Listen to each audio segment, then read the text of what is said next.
Hello there. This is about the Karen Reed case and this so-called expert who is, of course, changing their story of the Fit app that John O'Keefe said that he had walked and gone up and downstairs. Not just upstairs, but downstairs. So he was going up and downstairs, then stopped, then walked a certain amount of feet, walked a few more, and then that was it.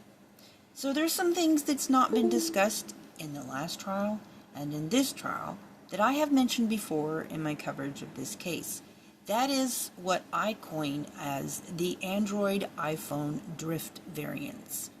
Meaning, if you've ever paid attention, your computer, whether it's a Mac or if it's Windows, your Android device and your iPhone may all have different times. Have you ever noticed that? Have you ever wondered, why is my phone different time from my computer? Or why, if you see your Android, has a different time from your iPhone? These things are important because when you have phones that are being evaluated and being used as evidence in a trial, a difference of built-up time that could equal 3 minutes or more is very important. So I'm going to share with you the thing that I call the drift. So here is a simple explanation. Why is the time shown on the clock different between Android, iPhone, and Windows? For example, the Android phone can be 10 a.m., but my iPhone will show 9:58, and my Windows PC will show 9:57. So that is a difference of 3 minutes. So why is that? Don't all these devices get the time from a server? Are they all different servers? If so, why the slight differences? Which one's the most accurate? The iPhone, since Apple said the watch is accurate, is something like 0.15 seconds or something. Then why the iPhone can't use the same server the watch does for the time? They're both running the same code. So here is an example of the answer about that. So it depends on how often the device resyncs and at what rate the device loses or gains times. In the United States, you can manually check on time.gov or tune into shortwave radio time broadcasts. Most devices get their time from the same place, pool.ntp.org. The idea behind this is that if all the time servers, the NTP servers, are part of this server pool, then time requests can be balanced equally around servers, and the servers can all be synchronized. But any internet-capable device can request a time from NTP servers. In the past, companies would add in time synced as a REST feature and then ship the device to the customers. A famous example is a model of router that would request the time every 5 minutes from poolntp.org, flooding the servers with requests. So, to avoid this, they recommend to device manufacturers minimum time limits between server calls. This means, in a practice, a device may only check the time online every few hours, maybe up to a day.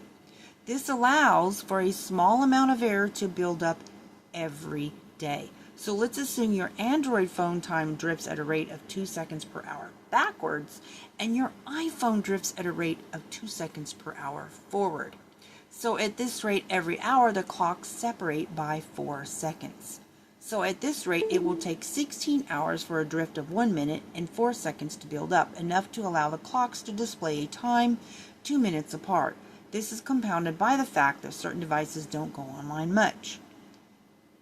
So people with iPhones who switch off the mobile data unless they're specifically trying to go online because it drains the battery so fast, pretty reasonable for them to leave mobile data off for hours on end, allowing their device clock to synchronize. So if there's a difference of even a minute or 2 minutes in the time of which he is declaring that she's been driving around and, stopping or whatever, it's not adding up, in addition to the fact that they had driven through various neighborhoods, and there's no explanation whatsoever of why through that entire ride it didn't say that he was moving. He was stationary until they get to that house. And my point is, the man is lying. But let's talk about the sensors on that particular app. It's ridiculous for them to saying that it doesn't know the difference between walking and going upstairs or riding in a car. The sensors are far more advanced to that. Steps, flight of stairs, and other walking data. The built-in sensors on your iPhone capture the number of steps you take using specific sensors, and they do know the difference between walking. And here is how. Your iPhone measures inertia through a combination of its accelerometer, a gyroscope, and a compass to count the steps you take. So it can tell the difference between walking and driving. These work in tandem with your phone's processor to track your steps also while the phone is asleep.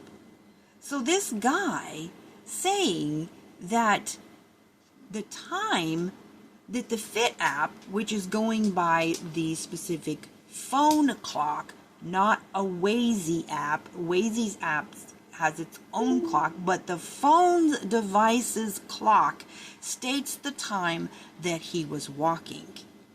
And there can be a variance there and no other time while he was stationary in her car, which is why in the last trial, because none of the things they tried to suggest that him going up and downstairs is what the expert stated, not just going upstairs, but going downstairs, going up and downstairs.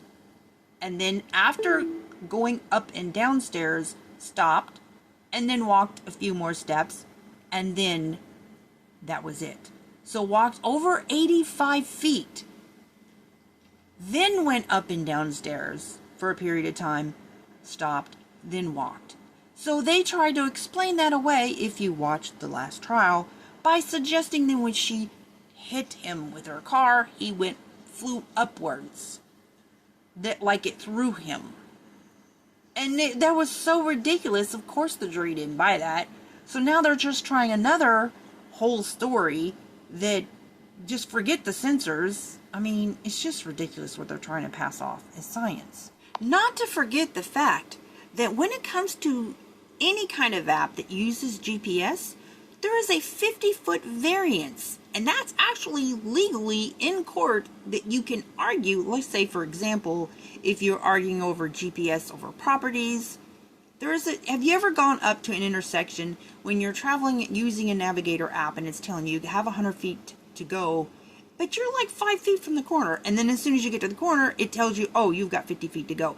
Those things have a huge variance when it comes to feet. It's not an accurate size to use the Waze app.